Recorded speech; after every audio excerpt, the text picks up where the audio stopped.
एक समय की बात है, बगदाद शहर में अलादीन नाम का एक गरीब लड़का रहता था। उसका जन्म बहुत ही साधारण घर में हुआ था और उसके पिता की मृत्यु के बाद उसकी मां ने बहुत मेहनत से उसकी परवरिश की थी। अलादीन अपनी मां का इकलौता सहारा था और वह अपनी मां के लिए हर संभव मेहनत करके उनके लिए रोटी का इंतजाम करता था। एक दिन अलादीन बाजार में फल बेच रहा था, तभी एक फकीर उसके पास आया और उससे कहा, अलादीन, मैं तुम्हें एक धन दौलत से भरी जगह ले जा सकता हूँ, लेकिन तुम्हें मेरे साथ एक गुफा तक आना होगा। अलादीन को लालच आया और वह फकीर के साथ उस गुफा तक गया। जब वे गुफा के पास पहुंचे तो फकीर ने कुछ जादुई मंत्र पढ़े और गुफा का द्वार खुल गया।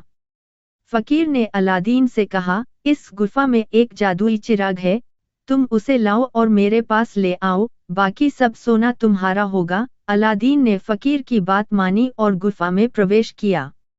गुफा के अंदर अलादीन ने देखा कि चारों तरफ सोने की चमक बिखरी पड़ी है। वह उन सबको नजरअंदाज करते हुए आगे बढ़ा और आखिर में उसे वह जादुई चिराग मिल गया, जो बेहद साधारण दिखने वाला था। अलादीन ने चिराग उठाया और वापस जाने लगा। रास्ते में उसके हाथों की उंगलियां चिराग से रगड़ खाई और अचानक से चिराग से धुआं निकला और एक जिन्न प्रकट हुआ। जिन्न ने कहा, मैं चिराग का जिन्न हूँ, तुम्हारी 3 इच्छाएं पूरी कर सकता हूँ। अलादीन ने जिन्न को सामने देखकर अचरज से चिराग की ओर देखा। उसने सोचा कि वह स्वप्न देख रहा है या वास्तव में यह सब कुछ हो रहा है। जिन्न के शब्दों पर विचार करते हुए अलादीन ने कहा, मैं चाहता हूँ कि तुम मुझे इस गुफा से बाहर निकालो, सकुशल मेरे घर तक पहुँचाओ। जैसे ही अलादीन ने अपनी पहली इच्छा जाहिर की, जिन्न ने उसकी इच्छा पूरी कर दी और अलादीन को उसके घर के दरवाजे पर पहुँचा दिया। अलादीन अपने घर पहुँचकर माँ से मिला और उन्हें पूरी कहानी सुनाई। उसकी माँ चिराग को संजीवनी समझने लगी। अगले दिन अलादीन ने चिराग को पॉलिश किया और जिन्न पुनः प्रकट हुआ।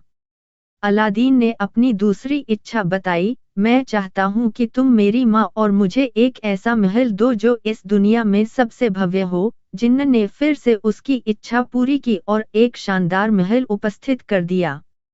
अलादीन अब एक धनवान शहजादे की तरह अपनी माँ के साथ उस महल में रहने लगा।